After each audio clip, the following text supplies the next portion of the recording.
Is there going to be a potential land strike on land in Venezuela? Because the opposition leader, Nobel Peace Prize winner Maria Machado, is saying that is, quote, imminent. This is after years of Venezuela taking advantage of and exploiting and abusing America.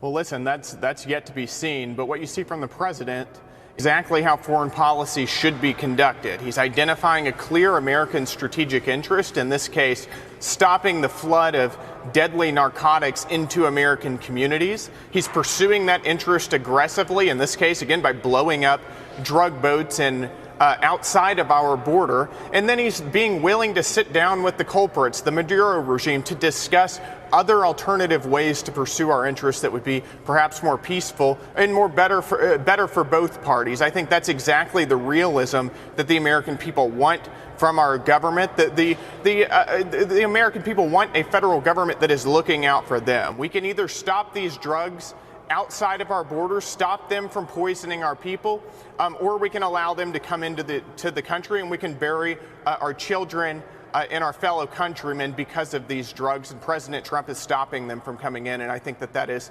the appropriate and just response here. You know, the numbers are stunning. Under Joe Biden, you know, we lost the equivalent in population of Atlanta, Georgia, more than 500,000 people killed from 2021 to 2024 from drugs. The biggest aircraft carrier, the USS Gerald Ford, now in the Caribbean. A large U.S. strike group has taken up positions off of Venezuela's northern coast. There's like a dozen significant military assets and buildups in the Caribbean in years. So what do you expect will come next?